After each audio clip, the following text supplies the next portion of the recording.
Pittsburgh Steelers fans, it is time for another edition of the Curtain Call podcast. My name is Michael Beck, deputy editor of BehindTheSteelCurtain.com. Hanging out with, as always, one Mr. Jeffrey Benedict, film guru extraordinaire. Jeffrey, how are you doing tonight, sir? I'm still feeling yesterday, man. I'm not doing the best. Fat Tuesday in my house is a big deal. We go all out. We got a whole bunch of donuts from Stocklines. If you're on this side of the river north of Pittsburgh, Stocklines Bakery, that's the place. We got that. I had an apple fritter. They deep fry croissants there and glaze them. This is the best thing in the world. So I'm not doing the best today. I've got kind of a sugar hangover. I think I accidentally participated in that by getting up early and making myself pancakes yesterday. So I'm feeling the pain a little bit too. My God. But on a Steelers front, there's been a ton of news. It always seems like after our show, there's a news dump, and then about a day before our show, there's another one, but not on the day of. Today, there really was a news dump on the day of the show. Kevin Colbert speaking to the media, then doing another interview with Missy Matthews over on the Steelers website. Clearly, so like a ton of information going on there. Jeffrey, did you happen to check that out? I caught bits of it. I caught some of the discussion around it. I didn't see the whole thing. Now, we'll get to the Ben Roethlisberger stuff as kind of at the end of this Colbert news, because that kind of leads us into our topic. But, of course, some of the major talking points that Kevin Colbert was kind of prodded at was the 2021 salary cap. Namely, there is a really good chance that it could drop. What are your kind of thoughts on what could happen in this team if the salary cap did, in fact, drop? Well, even the team would be in trouble, but the team would make it. They'd have a plan. They'd lose some people, but not. I don't think they'd lose a ton. They'd find ways to make it work. A lot of players would make it work. A lot of players would sit there and be like, I'll take a cut. I'll restructure stuff like that if I can avoid getting cut and having nowhere to go this year. But more than that, like the NFL, man, the NFL, the owners, everything would be screwed up. It'd be a horrible situation. The entire landscape of the NFL would change, like, boom, 1 year. Yeah, and there was even talks today on Twitter. There's one player, more of a role player type name. The name is escaping me. Excuse me for that if that guy's happening to tune in right now. But he was talking about the potential for super teams in 2021 because the money might not necessarily be there. Do you think that'd be bad for the league? And do you think that is just a crazy advantage for a team like New England or Indianapolis who have a ton of cap space? I think it would be. The problem is, like, again, you need a cap space. You also need a quarterback. I think you'd see a lot of players just sit out who would just say, you know what, if I can't get paid, I'm not doing a prove it deal. Players who are veterans who've already done it, they're not going to take a 1 year deal for like minimum money just to play with a bunch of great players. A lot of them just aren't going to do that, especially when the teams you're talking about are top tier teams. Like Kansas City's going to have to cut people. Green Bay would have to cut people. Are they going to, reassemble with the Browns or like something like that to try and win it? Like, I just don't see that happening. Yeah, and really, when you look at it, the teams that would be torn apart are the historically good teams, the teams with huge fan bases. And, oh, boy, I just couldn't see the NFL really sticking a knife into them. That kind of leads into 2022, which is kind of what the NFL is waiting on right now to set that cap number, is the new mega TV deal, the potential 17th game, which should be a thing this upcoming season, and then the new revenue added from that extra playoff game. What are you thinking if the league were to, say, drop to $180 million this year, only to next year jump to $210? Is that possible? Is that like a double reset to the league? And what would that mean to the league as a whole? I mean, if they can have fans this year, next year it could drop to 220 million. You could see a huge increase. So any drop like that and a great big increase, you're talking a lot of players, just ballooning salaries everywhere. It would be a mess.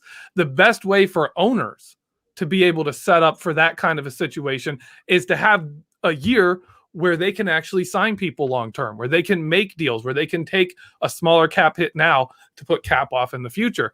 Deals like you saw Kansas City do. Kansas City set themselves up for serious salary cap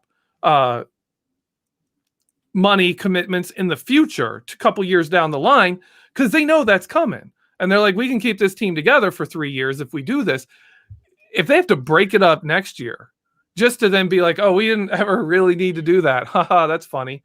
That doesn't work for me. Plus, in my opinion, the owners, like if you're an owner, you want the NFL telling you have to break up your team? Like you can't, hey, owners, you're not allowed to lose money this year. You are not allowed.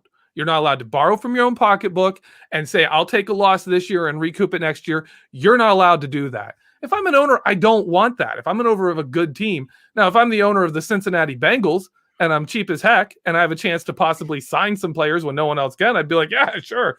Screw all those teams that are actually willing to spend money and invest in their teams. I want to get some stars and drum up some, press for my team. I think really you hit it on the head when you talk about the 17th game. The NFL, I'll put this out here because people get crazy with conspiracy theories these days. The NFL did not create the COVID-19 virus, right? But because of the impact of that on the NFL's financials, they've already gotten the 7th playoff game for nothing. No concessions to the NFL Players Association that you would normally have to make in any other year. And this year, they can sit here and play this cap up. Oh, the cap's going to drop, and then come in and say, look, okay, you know what? We'll do you a favor. You give us the 17th game, and we'll let the salary cap just kind of, stay the same as it is right now. That's what this is to me. This is a leverage moment. The NFL understands the leverage they have here, and the players are pretty well going to go along with it because they probably won't realize that the NFL is not going to let the cap drop. So that's my opinion. I think once you see the 17th game official, once they get it all formalized and all passed, the cap will be like, oh yeah, and also the cap's not going down. I think that's exactly what you'll see this year. Yeah, it very well could end up being that way. Just to get on a random side tangent here, the 17 game thing has always just seemed weird to me. It's like an ugly number. The winning percentages at the end of the year are going to be strange looking. I know it's a dumb thing to nitpick, but do you think the NFL's end game here is to eventually get to an 18 game regular season with 2 preseason games? Probably. They're not going to stop. Once that TV revenue goes up, they're going to start thinking about the next contract, and they'll wait because you're not going to do an extra game and not get paid for it. And if they did that, the TV deals aren't going to be like, well, we'll automatically up it.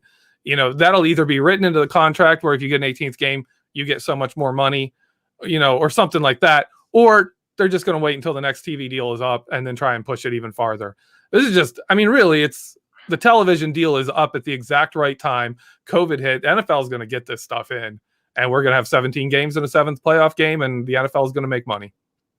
Yeah, the players should riot if the salary cap drops and they have to play an extra game. They lose money and then have to work more. Like, seriously, I can't see those two things working out. You would see a lot of players just opt out and be like, I'm not playing for a minimum. Like, I'm not playing a veteran minimum. Like, can you imagine Bud Dupree playing a veteran minimum deal next year? He's not going to do that. He'd sit out a year and then come back and be like, what? I'm in better shape than, most of these guys because I've healed up and I'm, been working out all season. Yeah, absolutely. So, but before we get into the other stuff, what is your prediction on the cap number? Before they really get into those leak type information, I want to get it on air here. What do you think the 2021 caps can be set at? Right. What was it this past season? I believe it's 194 or 198. 198 in that range. I'm going to go 200 million. I think this is right around there, either the exact same or a slight raise. I just have a feeling it's going to just be a flat cap. Like I said before, I just can't see it dropping. Yeah. And adding a game. Like that's cause for a riot and a walkout and a strike from players. Like It doesn't make any sense to me. But moving into really the topic of our show here, and clearly the name in the news today, which really helps lead us into that, is Ben Roethlisberger. Is he going to be back this year? Because it really seemed like the way some of the national media were speaking, it seems like Ben's done. What are your thoughts on that? Well, we haven't heard much from Ben. I think Ben is honestly, my opinion on this is Ben's going to take some time. He's going to take some time. He's going to go home. He's going to chill with his family. He's going to talk to his wife. He's going to spend like probably another couple weeks until he really has to give them a decision to make the decision. He might not even know. I mean, Pouncey gave his decision. That clearly is going to weigh on Ben. Do I want to play without Pouncey? I still think he's going to play. I still think he does, just because I can't imagine Ben Roethlisberger going out with that playoff game lost to Cleveland being his last game. That's just, I mean, you can't give Cleveland that after all the heartache, all the beatdowns you delivered that team and that franchise, after they passed on him in 2004. I can't see him retiring with a playoff loss to Cleveland. I just can't do it. So would you have said if the Steelers got a little hot, made it to the AFC title game and lost to the Chiefs, do you think that might be a more respectable way? And would you see Ben Roethlisberger ending on a note like that? Oh, you'd probably see Pouncey back. Really? If we are on that, you'd probably have Pouncey back and Ben would probably return again. Like Pouncey I think he saw that game and realized, you know what? I'm not doing all this when I don't think I really have it. So before we really get into the other names and the holes of this team, are you kind of anticipating a step back, especially with one of the hardest schedules in football coming up next year?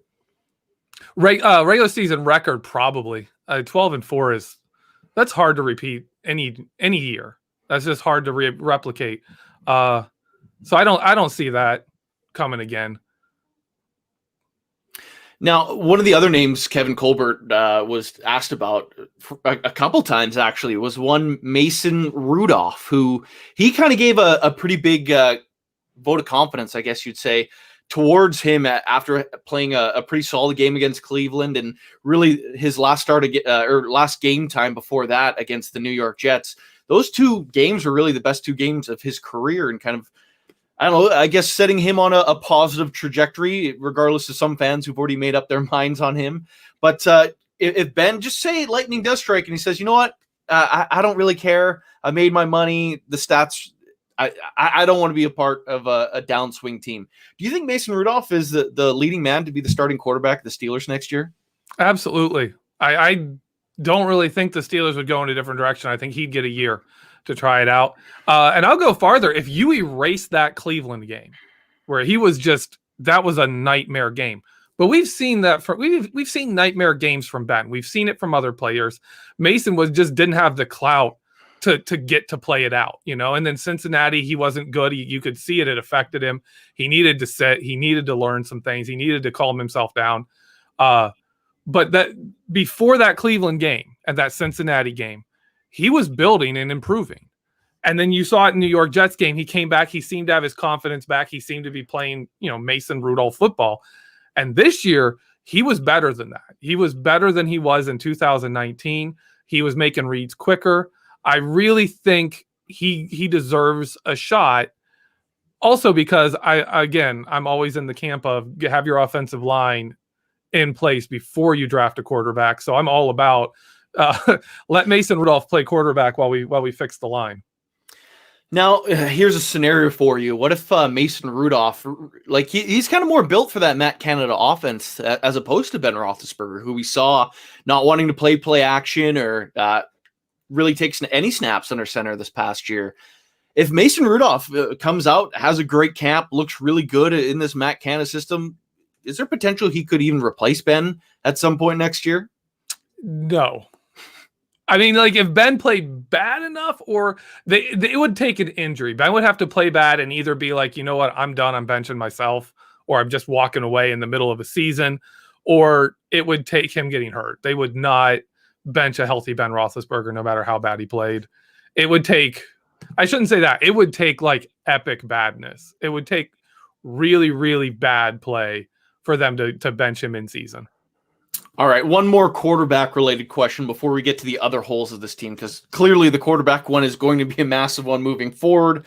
But with all that in mind and an eye to the future, say Ben does hang him up, would you rather draft or sign someone this year or next year in 2022? For quarterback? Yes. Yeah, I would. I can push it farther. You know what? I am for making sure, again, you have the team. And I think this defense has a window that is longer than a couple of years. And I think the offensive line is a few pieces away. We've got a couple pieces. We need a few more pieces, and we'll be in pretty good shape. So I could see it in 2022. If they get the offensive line together, they change the scheme up, and all of a sudden the Steelers can run the ball, kind of like that change they did from 2003, 2004, where all of a sudden the Steelers could just run the ball because the scheme changed and the focus changed. Then I could see them going and getting a young quarterback and saying, no, this is the perfect time. Let Matt Canada get a quarterback, that really fits his system and go with it. That would be interesting. Now, there is kind of a trend now in the NFL before we really move on to the other stuff, because thought popped in my mind. How many lean years do you think guys like TJ Watt or Minkah Fitzpatrick or Devin Bush could really take before they start asking for trades? Because that's kind of seems to be the thing among young superstars in the league these days. Well, a lot of those players doing that are on teams that are tanking, looking to rebuild, getting rid of their good players. Steelers don't do that, and that's one of the reasons why is you don't want to create that negative culture. And I think that's what you see with the Deshaun Watson and J.J. Watt. They wanted out of Houston, not just because Houston was rebuilding, but the culture of a rebuild is terrible. If you're on a team that's just like, hey guys, we're going to stink, and next year we're going to stink worse, but hopefully we'll get completely different players that aren't you guys, and they'll be better. Like that's negative culture building. And we saw that with the Browns. The Browns constantly drafting new guys and everything. It never worked out. It took a real good draft. It took some free agents coming in. It took, new coaches. It took a lot of new people, a lot of change to get that culture kind of right, going back in the right direction. Steelers have that culture. They preserve that culture above, going for a flashy rebuild, in my opinion. All right. The other news from this past week, really, the big thing of the week was Maurkice Pouncey, obviously announcing his retirement. Obviously, center has become a massive need for this team because I think we can both agree J.C. Hassenauer really isn't the guy that's going to be the future of that position. As you start laughing, it's going to start cracking me up. But where would you rank center now in the hierarchy of needs for this team? Okay, I have that as, where did I put that? I have that as number one. Center is number one because we need a number one center. We actually need a starter. There's no Hassenauer. That is not an option. That is the number one need this team has, is we have to have a starting center. Yeah, absolutely. Now, especially at that position, experience matters. And I think that's going to be something that kind of sways even Ben Roethlisberger. There's a couple names that could be on that list of guys being salary cap casualties. Guys like Jason Kelce, I've seen his name get floated around. BJ Finney, who to be fair, he had a terrible 2020 season, but he is familiar with the system. Do you think the Steelers try to bring someone in that's a free agent, or perhaps draft someone high, or maybe even a little bit of both? But of course, Maurkice Pouncey was day one starter as a rookie. I don't think you see a draft pick come in here. The Steelers very, very rarely go into the draft with a hole that needs filled with a starter. And you're sitting there saying, we got to draft a starter in the draft at this position. They just don't do that. So I expect center will be filled with a starter. And also, if you look at the draft, there's not a lot of great options for high picks. You don't really want a first round center this year. So I don't think that's going to be the course of action. There are some centers in free agency, and I really think the Steelers will make a play for someone, and they may pay a decent amount to that center. You could see a $10 million a year deal going for a center for this team, just because that's going to be a big, big deal. You're losing a big veteran there, a leader, and you're asking Ben to break in a new center. You probably have a much better chance if you go just get a good center and bring him in and build the rest of the team around that. Yeah, to me, it seems like one of those classic positions where the Steelers, I honestly, I think they bring in a free agent, but because of the whole salary cap situation, I could see it being a BJ Finney type player, perhaps someone a little bit more experienced, but then also draft someone. Like one of the top three centers should still be there when the Steelers make their second pick in the second round. Hopefully they, honestly, with their holes right now, I think they should also highly consider trading back in the first round even. But it just seems like one of those situations, those classic situations that the Steelers have done a number of years. And I'm curious if you agree that you might foresee them signing someone, but then also drafting someone fairly high with that same spot.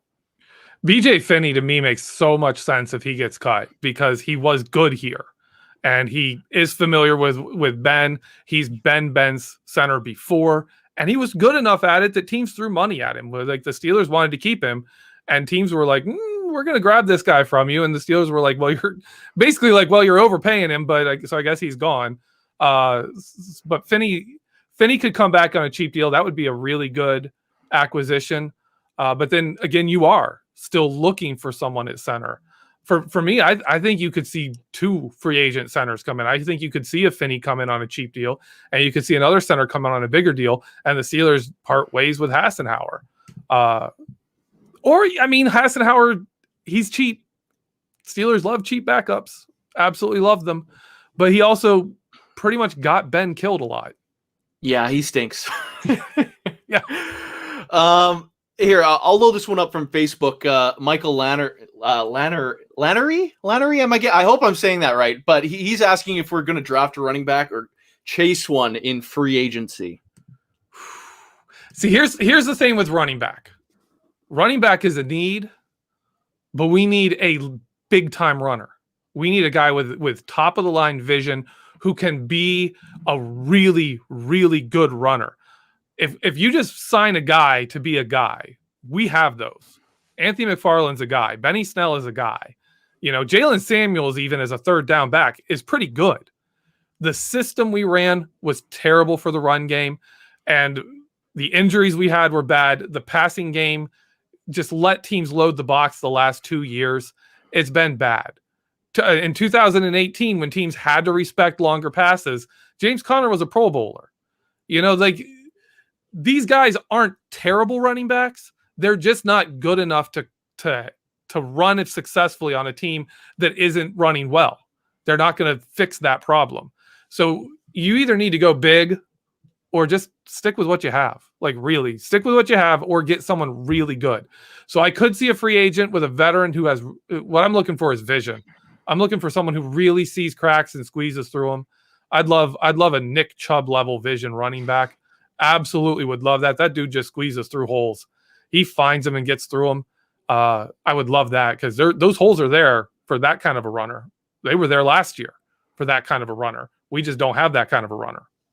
It kind of feels destined for the Steelers to land one of the top 3 running backs in this year's draft class. It just kind of feels like the way that's going, especially with how they kind of feel out those players so far in this early draft process, which is obviously a lot different than most years. But I will say that I expect if you see the Steelers sign one of those big name centers, one of the top tier centers, if they're signing a center to an $8 million plus a year contract, you pencil in a running back as their draft pick. Because at that point, your offensive line is fixed. Now you've got to invest in that run game. Now you really need to invest in that run game. So I would say if they spend money on a center, look for that running back first round pick to really be the thing. Now, I've heard a rumor from not a very reputable source, but they might be poking around at Lindsley, I believe his name is, the center from Green Bay. Of course, that's going to be a big ticket. So we'll see how that goes. But where do you have running back ranked as your list of needs? Pretty high, because we do need a starter. True. You don't want Benny Snell starting. Like if we go into the season with Benny Snell, Anthony McFarland, and Jalen Samuels, that's honestly probably worse than when we went into the season with Jonathan Dwyer and Isaac Redman as the starters on this team. Red zone. Was that 2012, 2011? Right 12, before they, and then they were after that. They were like, we're gonna go ahead and draft Le'Veon Bell. We're gonna do that. We're not making that same mistake again. So they do need a starter. However they get one, they need a starter. So draft is, obviously, running backs first 2-3 years in the league are their most valuable. In most cases, that's their best years, just because of how injuries work and fatigue works and the number of carries they've had in college. So that's an obvious draft pick. They can't wait till the 3rd round, 4th round and get another guy. They need a legit runner. Yeah, it feels like a 1st or 2nd rounder. I'm definitely someone who's been opposed to going running back in the 1st round, but you know what? I would never sign one to a second contract. That's just the name of the game. Getting a 5th-year option, that seems really big for a running back because that's pretty much it. Yeah. Like if they're good, you get their last good year with that 5th-year option, and you don't have to sign them for a couple extra years where they're going to suck and just take up a ton of money. So yeah, like what we did with Le'Veon Bell, like we got him. He was the best. He was right up there with the best running backs in the NFL. And by the time we were done with him, he wasn't. He never really, we paid him a rookie deal, and then we're like, all right, see ya. Like you get 1 year on the franchise tag, and then you can go be terrible. Yeah, well, you know what? They still offered him a bigger deal than anyone else that year after the franchise tag. And where would he be? They didn't have guaranteed money though. That they could have gotten out of that after 1 year. That was a 1 year deal with we'll see how it goes after that point. Yeah, I would have loved to see those numbers. Maybe one day I'll sneak into the offices and download something on the old USB and snoop through the old contracts they offered. But I'm sure they've already burned those tapes. But moving back to the offensive line though, yeah, the tackle spots, which is we have fun on the show. I enjoyed that, man. We have fun on the show. Oh goodness, burn the tapes. Yeah, exactly. Tackle is obviously another big need for the Pittsburgh Steelers. Another one of those fairly substantial news, but kind of got swept under the rug. Zach Banner, the way he's been talking on social media, definitely suggests he's going to come back for another season at least. But the way Mark Gaboli on The Athletic reported it, he's going to be a starter at one of the tackle spots. It seems like a core forward will start at the other side. Is that still one of the top needs for the Steelers? And do you expect potentially a first-round pick to be coming at that position? I could see that. That would be a really, really good move. I would love a tackle. I'd love a free agent center and a high draft pick tackle because you would have a chance for them to be like, okay, play where you play. You're going to get chances, you're going to get snaps, but we also have these other two guys. If you don't get one high, you still need a rotational guy who can start because you don't know if Zach Banner is really back week 1. You don't know where he is in that. Like if you look at the timelines they're talking about with him that he even talked about himself, it's pulling it close. Like they're working him and ramping him up so he'll be able to participate in camp. But how much, is he going to be 100% at the start of the season, or is he going to pull a David DeCastro where he's like, okay, I'm in for sure, week 3, something like that, So you still need a tackle. And even if you have Banner and Chukwuekorfor for it, and you look at that and you say, these are our starters, locked in, we're good. Banner from week 1 is good. You still need a swing tackle. Like you still need a backup. If there's anything we've learned, it's depth on the offensive line is incredibly important. Oh yeah. Now, with that as well, though, would you be surprised if they didn't take a tackle with one of their first 3 picks? First 3 picks, I won't be surprised anything they do with those picks. I really won't, because the Steelers, the way they do the draft is just, especially their number 1 pick. I'm always like, the number 1 pick is just draft whoever your opponents don't want to face. That's really what you want to do. That's what you want to look at is who do other people not want to face? That's the guy we want. And then we'll figure out how to use them. Like if that first round pick is an inside linebacker, I'm like, sweet, that's fine. We don't need him. But you know what? Boom, it's an upgrade. Other teams are going to have to deal with that. There's someone who's just a game wrecker there. That'd be fabulous. Anyone you get in the first round pick that isn't, like this year, still probably cornerback and safety. You don't really go first round pick there. But any position where you can say, oh yeah, you could upgrade that, then that's a valid first round pick. Well, the second you say that, the name that immediately screams into my mind is Zaven Collins, because with 2 AFC North teams picking behind the Steelers that both need a linebacker, Collins will just terrorize the Steelers for the next decade in either Cleveland or Baltimore. So looking at it that way, that might end up being the pick. And you know what? That'd be a lot of fun because Vince Williams could be a guy that ends up getting cut. Like, I hate to say it, but there's definitely potential for that. Well, if you saw the Steelers draft as Zaven Collins, Vince Williams saves us $4 million cutting him. You have Spillane for cheap. Yeah, go for it. Cut Spillane. You got a rookie in there, or cut Williams. Sorry, but the Steelers like Williams. I like Williams. He's a smart dude. He's a good leader. He's a great guy to have in the room, especially you do have another young linebacker in there that's going to play that position. Vince Williams is the dude to be like, look, kid, let me show you how to play linebacker like a Steeler. Let me show you how to be the next Kendrell Bell. Because if you made a more athletic Vince Williams, like if you made a Vince Williams an elite athlete, you'd have Kendrell Bell.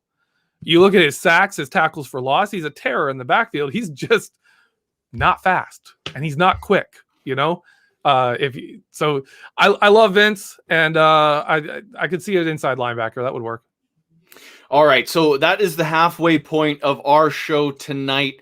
If you're listening on the podcast platforms, literally anywhere you can get your podcast from, flip over to part 2. We're going to round out the skill positions and move over to the defensive side of the ball. Also, maybe even bring up JJ Watt's name because that's always a lot of fun these days. If you're watching on YouTube or Facebook, just hang tight. We will flip to part 2. Just sit where you are, and we will be back in just a second. Pittsburgh Steeler fans, it is the Curtain Call podcast. Again, my name is Michael Beck, joined as always by Jeffrey Benedict.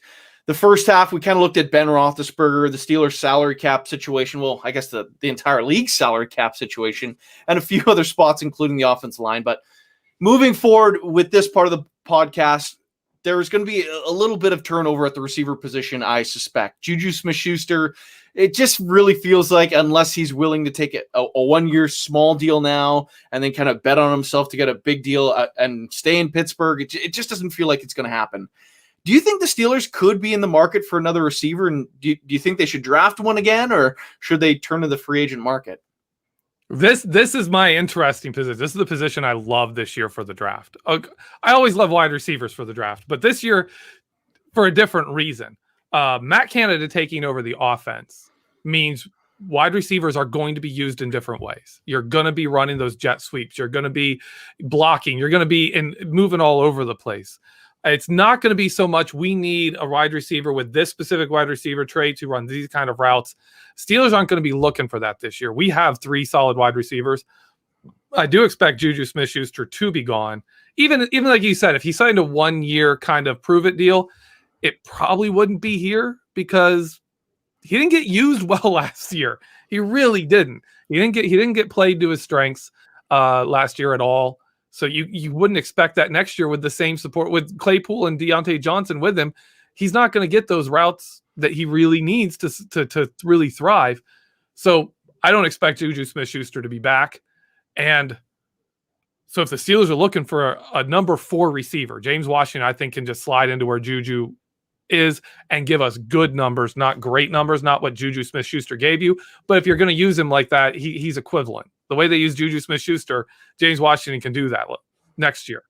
So to me, it opens up kind of a wild card position where you can go get a guy who's going to be kind of that jet sweep motion runner, who's going to be like, I can move all over the place and play any position, who could be a guy who moves into the backfield and plays a little running back, who could be a kick and punt returner kind of specialist guy. Like that kind of a person, if you want a high-end level of what I'm thinking of, like a Cordella Patterson.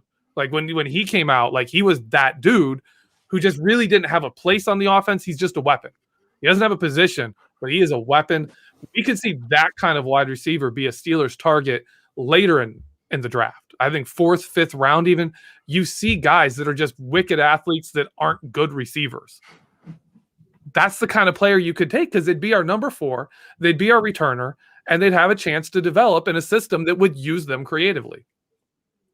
Yeah, it's a shame Deion Kane signed off on Baltimore squad. That could have been a fun number 4, I think, but we will never know. Oh, well, but the other receiving spot, tight end, I think it's extremely interesting spot to keep an eye on because Eric Ebron still could be a cap casualty. If that number does drop and the Steelers want to keep a veteran guy on the defensive side like Joe Hayden and Vince Williams, then Eric Ebron kind of becomes the next logical choice. But after Vance McDonald retired, where do you have tight end in this hierarchy of needs for the Steelers? And should they be seriously looking at bringing someone in? Okay, with center, tackle, and running back, we did my 1, 2, 3 in that order. Center, tackle, running back. Tight ends are number 5 for me because we need a rotational need, even if Ebron stays. And I think Ebron staying or going is going to be heavily tied to Ben. If Ben is here, they're going to keep Ebron. Those guys did work well together. Canada's offense works really well with a tight end who is a versatile offensive threat, like an Eric Ebron. You're not just a blocker as a tight end in Canada's system. So to me, Ebron probably stays, but you need that number two. You need that number two guy, and you're probably looking for someone who's a bit of an athlete, who's going to give you some mismatch advantages, give you something, something unique to that position, which is why I am a big fan, if he gets cut in Detroit, of them bringing back Jesse James. Because I think he's still on their roster, right? They didn't actually cut him yet. Yeah, he is, but he's made so much money and never he got is the set ball. up. Like even if you look at like the contract websites, they're like potential out 2021. Like, yeah, the team can get out from under this deal. This is the year to do it. And he's a guy that you're probably getting rid of. I don't know. Maybe he is really good at biting kneecaps, and so they keep him. But other than that, I really don't see him sticking there. And he would be a great guy to bring back. He was a very solid number two. His height was an asset Ben Roethlisberger used, obviously better than anyone else has. And he was just drastically overpaid in Detroit, and then they used him wrong. Like, he's a guy you could bring back because, again, in Matt Canada's system, versatility is more valuable than, like, are you a really good blocker, And Jesse James is very versatile. He has some strengths. He's solid all around, nothing great. So I think he really would fit Matt Canada's offense, and I'd love to see the Outlaw back in Pittsburgh. Now, I have written a story about this in the past week, but one of the things that's interesting with Jesse James, on his way out, he said the Steelers, he compared them to the Kardashians. Now, two of those sisters are already out of Pittsburgh. Ben obviously kind of being the ringleader of the Kardashian crew, still around. Do you think he could mend that fence and just continue on like nothing happened? I don't even think that would be a problem. I don't think that would be a problem at all. Like, he'd just come back and be like, "Hey, Ben, welcome. I'm glad to be back." And Ben would be like, "Welcome back. Let's play football."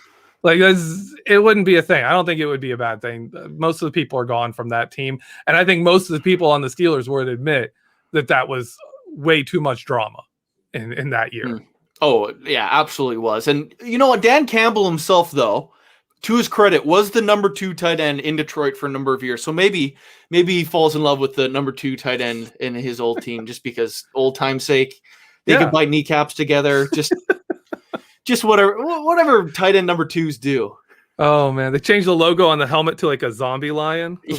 Oh, no. Oh, you probably just gave them a terrible, terrible idea.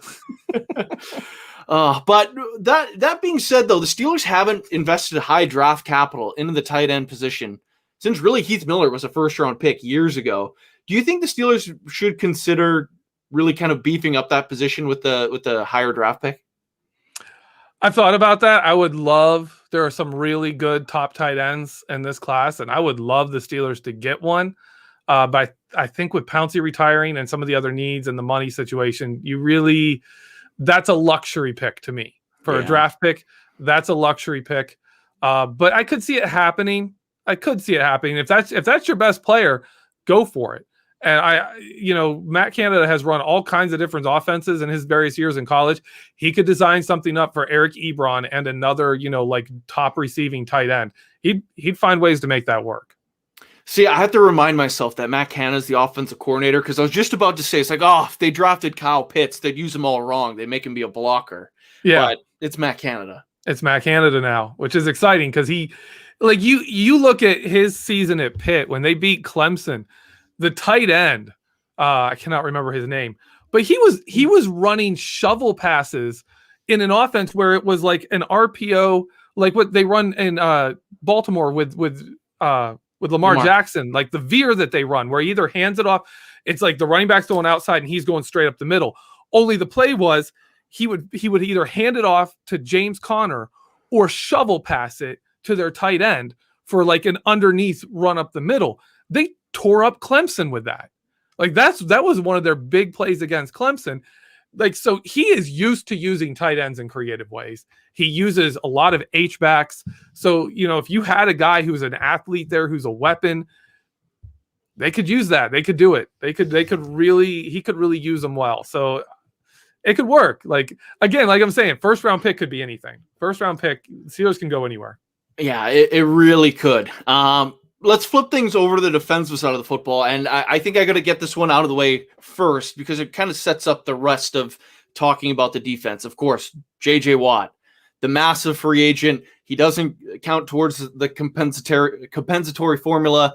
Again, the Steelers don't have a lot of money. The more this kind of drags out, I think the more likely he would be a Steeler because I think the Bills and the Browns probably already have their best offers already in. Is that a potential fit that you could really see happen? Is that a way to kind of just solidify that defensive front? Okay, J.J. Watt would be a huge signing. And I'm not even looking at him taking a tiny contract. I'm looking at, like, his market value is probably around $12 million, right? If he signed here for $10 million, that's significantly cheaper than what Bud Dupree just got paid. Again, I don't think the cap is dropping, so take that into consideration that I am treating it as the cap not dropping. If the cap does drop, that it doesn't, like, you really can't sign him. We need an edge rusher. We need another defensive lineman. You know, if Tyson Alualu is a free agent, so right now we have, you know, Tuitt, Hayward, and then like the backup guys, Buggs, Davis, Mondo. You know, that's what we have on the defensive line. We need another guy there. We need another edge rusher. Even if it's a backup and we put Highsmith in it at the full-time starter, you still need a number 3. That guy plays 40-50% of snaps just as the backup to Bud Dupree and TJ Watt. You're playing 40% of snaps. So for me, a JJ Watt coming in would be your right edge rusher on your 4-man fronts and your nickel and your dime. When you put 4 players out there, it would be, you know, from right to left, it would go JJ Watt, Cam Hayward, Stephon Tuitt, but TJ Watt. And he's phenomenal in that role. He plays 85% of his snaps on the edge last season. And when he played on the right side, his film is really good from the right side. Really good. So he would be great across from TJ Watt. He looks to give a lot of what Bud Dupree gave. He's still a really great athlete. He's not quite the elite player he was. I think he's Bud Dupree level at this point in his career. I really do believe that. And then when you go to a 3-4 set, Highsmith is your outside linebacker. J.J. Watt comes into defensive end. And you've got Tuitt and Hayward that can play inside. You've also got Buggs, who played nose tackle for us. If you remember the game against Baltimore in week 8, he did a dang good job at nose tackle. So you can fill those spots and still have J.J. Watt as a defensive end. And J.J. Watt has even played a little bit of defensive tackle over the years. Not a lot. It's like 5-6% of his snaps he goes inside. J.J. Watt would fill 2 positions of need and allow you to go from being like, we need a number 3 defensive lineman to spell Tuitt and Hayward, and, you know, thinking about re-signing a Tyson Alualu to another, you know, deal where it's not a huge deal, but it's still significant money. And at the same point, you need someone to play a significant number of snaps backing up Highsmith and TJ Watt. If you get JJ Watt, that backup on the edge is Highsmith. He's your number 1 backup, and he's also playing outside linebacker, and you've got another defensive lineman. He really fits exactly what we need at both of those spots, and then you don't have to spend money on another backup. And really, if you're going to get a decent veteran at both of those positions, you're going to spend about $5 million on each of them. So you're talking about a $10 million right there. Whereas JJ Watt and a couple minimum guys run you 12. So to me, JJ Watt makes a lot of sense. It's just whether or not he wants to come here. Yeah, and honestly, I have a couple thoughts on that. Firstly, I see some people trying to trash JJ in the comments, but really quickly, do you know who the most double-teamed edge rusher in the NFL was last year? JJ Watt. Exactly. It's JJ Watt. He was double-teamed some like 30% of his pass rushing snaps. He just got terrible matchups, and teams ran away from him because he was on a horrible team. Yeah, there was no one else. Like, there was no one else. If he comes to Pittsburgh, he's one of 4 guys that are really good on that like Bud Dupree. TJ Watt was one of the least double teamed edge rushers, not because he's not good, but because Keith Butler has the weapons to keep teams from doing it. I'm going to cover it later. I got a film room coming out this week on Bud Dupree and Cam Hayward, and in there I show how the Steelers use Devin Bush to stop teams from double teaming Cam Hayward.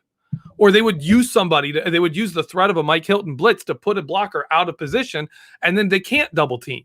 Keith Butler is great at that, at turning and making sure teams can't double team his best guy.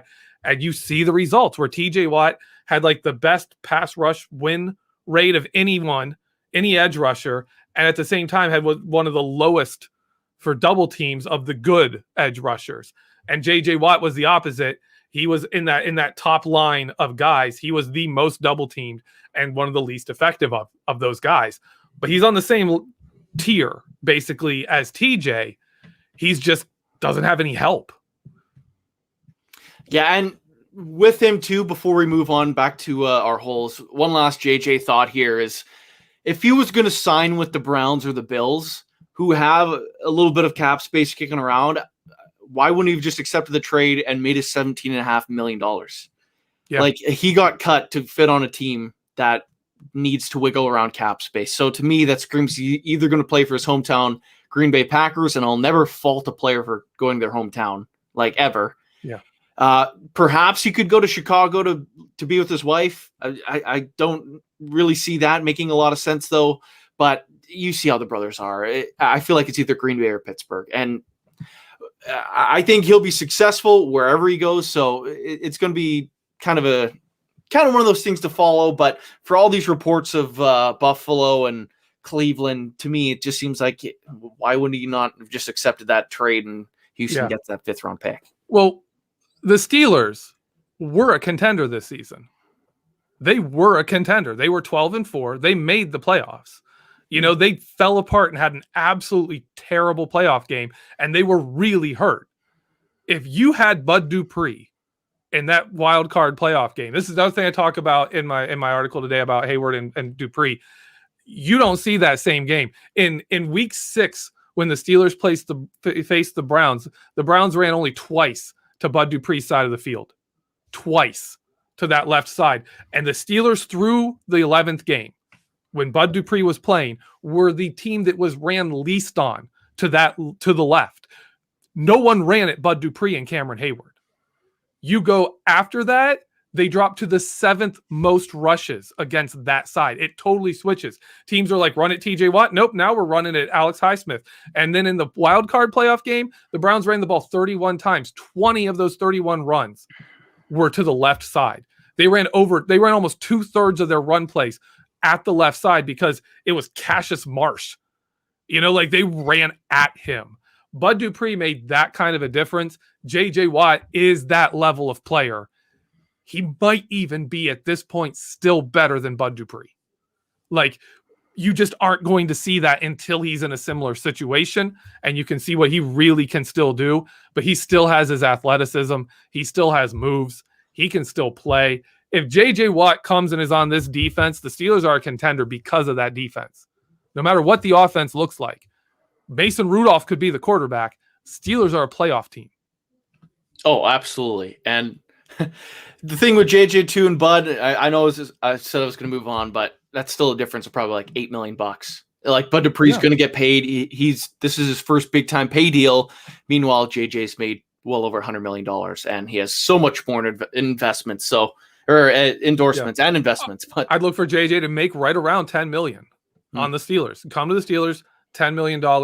That's a fair deal, and that's a really good deal for the Steelers. So then, say we don't end up with JJ Watt, where does the Steelers defensive line kind of rank in terms of being a position of need? I have the defensive line right after cornerback at 6th, and I have edge right after that at 7th because you need you need a third guy. And interestingly to me, this is the other interesting thing. If JJ Watt doesn't sign, defensive line could be a big-time draft pick. You could see a big-time draft pick in there because now if you get a 3-man rotation, you get another Stephon Tuitt, Cameron Hayward level guy in there. That's incredible. That defense is going to be ridiculous. The Steelers, before Devin Bush was hurt. Played a lot of 3-4 against 11 personnel. Like what teams would try and put them in nickel, and the Steelers would be like, no, we're going 3-4 against this. We'll put a linebacker in coverage, Mink over top of that, and we'll go with it. So if they got a guy of that level, right, of a Stephon Tuitt, Cameron Hayward level, you've got that 3-man front. They would use it. That guy would get a lot of play time. Guy I am falling in love with on the defensive line is Barmore from Alabama. That dude is just an absolute game wrecker. He is another Stephon Tuitt. And I would love to see, man, those three would just, it'd be crazy. And you would know that, when Hayward's gone, you got someone. So that's my other defensive line option is you could see a high draft pick there. Outside of that, if they don't want to sign a draft pick there, Alualu, bring him back. He was just phenomenal. I'd love to get younger, but if Alualu's there and he's willing to play again, go for it. The guy is he had it last year. Now, bouncing out to edge rusher, like you were talking about, of course, TJ Watt, one of the best players in football. Other side, Alex Highsmith this past week, even today, I believe it was, one NFL analyst even said he is one of the top 10 most likely players to explode in his sophomore season.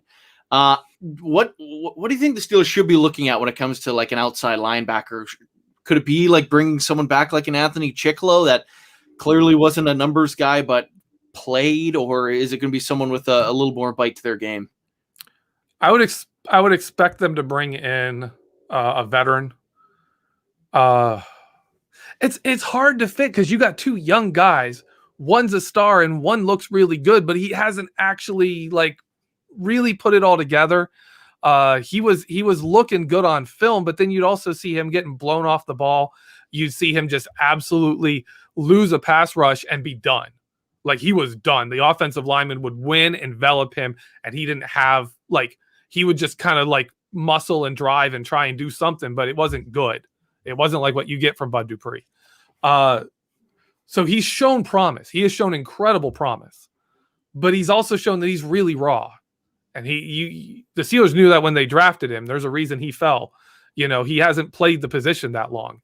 So to me, I'm really looking there like you'd want ideally an Arthur Moats level signing. You'd want a guy that's like, okay, you didn't really work out, but you're good in your starter, questionably starter level.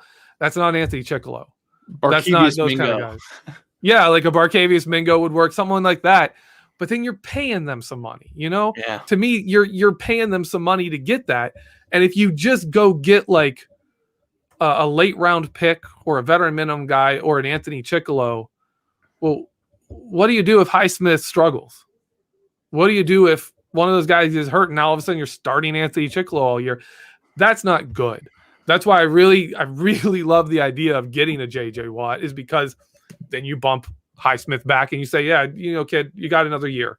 You're going to get your rotational snaps. You're going to play 60 to 70% of snaps, even in that package. Because he'd still get 60 to 70% of snaps. He just wouldn't be the guy.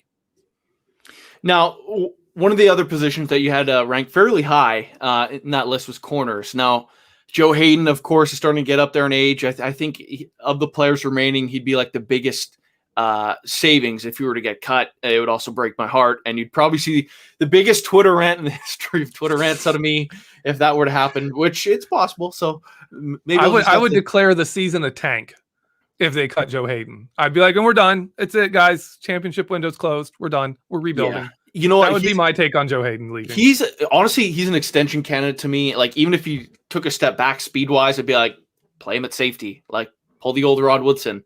Tell him he can eat a little bit more in the offseason, gain a little bit of weight. Like, honestly, that's how I feel about Joe Hayden. He's outstanding. But corner as a whole, how important is it to bring in guys, especially with Mike Hilton and Cam Sutton up as free agents? Well, that number 3 corner is big. That's a big open spot. Number 4 corner to me is not. So if you bring back one of those guys, corner is solved. In my opinion, you don't need both, because we saw James Pierre. James Pierre stepped up at the end of the season and looked really good. And he's young. I think he has probably moved ahead of Justin Lane, just because he literally moved ahead of him in the pecking order at the end of last season. So I expect that to continue. Justin Lane is going to be kind of in the Artie Burns mode of, He hasn't really worked out, but he's super cheap and he's still on a rookie deal. So the Steelers keep those guys. They just do. They don't get rid of people on rookie contracts unless someone who's incredibly cheaper. Every position of depth on the roster is filled by someone cheaper and better than them. Then those guys get cut. So I expect Justin Lane to be back. I expect him to be like the number 5. I expect Pierre to be your number 4. And you just need one. You need one. I do not expect a draft pick, but that's also hope. I really hope the Steelers have realized that they shouldn't draft cornerbacks. Just don't. Just sign other quarterbacks from other place and draft every other position. Just accept we're going to pay a certain level of free agent money for these guys, and then we'll draft other positions. It's like the Patriots and receivers. Yeah. But also, you don't need a great cover guy as the Steelers' third cornerback. You don't even need great cover guys on the outside. They have no one who is a cornerback you leave on an island. Like, love Steven Nelson, love Joe Hayden. Neither one of those are guys you want on an island with a receiver where you're just like, you have them, cover them no matter where they are very often at all. You don't want that very often because Nelson gets beat underneath. Hayden can get beat deep. But if you give those guys like Nelson, you have help over the top, or Hayden, you have help over the top. Hayden's a beast if he has help over the top. He's an absolute destroyer of worlds. If you're like Joe Hayden, you've got deep coverage. Teams just don't throw there. If he's got help underneath, he only has to deal with deep. Teams don't challenge him because he's going to make you pay. Nelson is very similar, not quite on Joe's level. He can cover a little more. It's not quite the Joe Hayden really needs to have half the field, half the job, either shallow or deep. But Nelson isn't a standalone guy either. It's just we have safeties with speed and reaction time that can help. And so they can cover a lot of that. And so for me, the number 3 corner with the linebackers we have with all this stuff can be, I really hope we bring back Mike Hilton because Hilton is exactly that guy. You want someone who is an attacker, who's strong in the run game, and who brings something that teams really struggle to deal with. And as I've said before, I want to see Hilton and Spillane playing together with Devin Bush so much just because of how Spillane is on those green dog blitzes and how effective Joe Hayden and Vince Williams both were when Devin Bush was playing. Now, as we get to the top of our show here, 2 defensive positions left, those inside linebackers and safeties. Obviously, they're going to be ranking fairly low on your list of needs, so why don't we lump them together? What do you think of those 2 spots? I have inside linebacker as a luxury pick. And what I mean by that is you don't need one. You've got Vince Williams. Robert Spillane is an exclusive rights free agent. So you've got him cheap. He's going to be dirt cheap. Vince is already signed. He's already, he's on his money. I think you only save $4 million if you cut Vince Williams. So he's not that likely of a cut unless you draft a replacement and you love the guy and you're like, we kind of need that $4 million elsewhere. Then I could see it. So for me, it's a luxury pick. It's one of those things where you can go out and grab a top guy. You can grab a guy that you think is going to be a more athletic version of a Vince Williams, where he's solid enough in coverage that he's not your primary cover guy. You can hide him a bit and he'll be fine. And then he's just a beast attacking forward, attacking the ball, pass rushing, that kind of stuff. That's the kind of linebacker you could bring in and really pay dividends because you'd just be an upgrade on Vince Williams. And we saw Vince Williams leading the league in tackles for loss and had several sacks early in this season before Devin Bush went down. He was leading the league in tackles for a loss. I think people forget that. That was Vince Williams. He was killing it early in the season. And people were like, what happened to Devin Bush? Vince Williams is amazing. He's going to go to the Pro Bowl this year. And then Devin Bush got hurt and Vince was all of a sudden a huge liability. So if you could upgrade that and be like, go in there, rookie, be Kendrell Bell. Just go in there and attack. You're that dude. You're Kendrell Bell in this defense because you can. I also want to bring this up with inside linebacker real quick on how good Devin Bush really is. We saw Mike Hilton and Vince Williams getting sacks, making tackles for loss, making plays in the backfield a lot in 2020. The last time they were making plays like that was in 2017 when Ryan Shazier transitioned from being a playmaker to being an elite coverage linebacker. His stats dropped in 2017. The entire defense got better. And if you look at that year, that's Vince Williams' year, where he had like the 8 sacks. That was Mike Hilton's first year when he was getting sacks. They were terrorizing teams because of what Ryan Shazier had become as a linebacker. And we lost that. Devin Bush in year 2 basically brought what Ryan Shazier brought in 2017 to the Steelers before he got hurt. He's still young. He should be coming back and be fine. So I'm very excited about what we're going to see with Bush back, because he unlocked that blitzing potential that they had with Ryan Shazier, where they can send everybody else and everybody else can feast because Devin Bush has your back. And I love that. I can't wait to see next season. And if they brought in a guy, obviously we've talked him up before. I'm more and more on board with Gerard Davis, especially if he's cheap. If he is reasonably priced, if he's a $4 million linebacker, $5 million guy, where you can basically get him for Vince Williams' contract, oh, that's easy. That's an easy choice for me. That's a guy the Steelers liked when he was coming out. I would absolutely love it. That would be phenomenal to me. And it would just be a beastly linebacker duo. Oh, absolutely. So why don't we hit those safeties and then we can start wrapping her up. Yep. Safety is depth. Like, people don't stress Terrell Edmunds. Terrell Edmunds is a great pairing with Minkah Fitzpatrick. He is still on his rookie deal. The Steelers will figure out what they want to do with him after this season. But he has this season. He is the guy this season. He's going to start. He's going to play just like he did last season. He's going to play a ton of snaps. And he's going to be good. He's very versatile. He's going to be good. If he gets better than he was last season, then holy crap, he's going to be phenomenal. That'll be phenomenal. He's a great, great person to pair with Minkah Fitzpatrick. That's it. For the third safety, I mean, Sean Davis could come back if they think he's actually wasn't healthy last year. I don't know. Otherwise, you've got to find a third safety. You do need to find a number 3. They don't even have a number 4 safety. It's Antoine Brooks right now. So you could see Jordan Dangerfield come back even. So we'll see what happens there. They really need 2 safeties, in my opinion. Maybe the Steelers are the team that built this super team of like older guys and all the names that have been connected to them throughout the years. Like Patrick Peterson, he got released. He's been attached to Steelers for the last 6 years. It feels like. J.J. Watt, of course, with his brother. Like you name it. You just throw Fitzgerald in there because he went to Pitt. Just all of a sudden, just lump them all in there. But all of them. As we're at the top of our show, Jeffrey, what do you got going on, and what should the people be excited for? Yesterday, Dave Schofield and I dropped a Vertex on Stephon Tuitt. Check that out. He's a easy person to break down in film because he's a very simple player. He just line him up across from someone and let him whoop the guy. That's Stephon Tuitt. That's a good little room. And I have a film room coming, I believe, tomorrow on Cameron Hayward and Bud Dupree in week 6 against the Browns. They destroyed the Browns.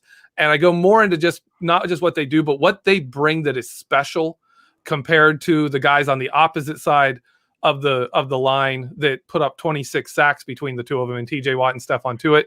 Cameron Hayward and Bud Dupree are a little different, but they are incredibly valuable. And it goes over that. That'll be out tomorrow, I believe. Awesome. Looking forward to that. Maybe. Yeah, as we hit the top of the show, thanks for tuning in. Of course, there's always exclusive podcast content wherever you get your podcast normally, through Apple Podcasts, Spotify, Pandora, like literally, guys, you name it. You can find some extra bonus audio content over there. And make sure you're always clicking over to BehindTheSteelCurtain.com. We got the breaking news popping up there, opinions, all that great stuff that we know you all love. So make sure you're clicking over to the website, listen to the podcast, and just continue coming back each and every day. Unlike last week, I'm going to have a smoother transition as we say goodbye here. So for my co-host, Jeffrey Benedict, my name is Michael Beck. Thank you for tuning in. Have a good night.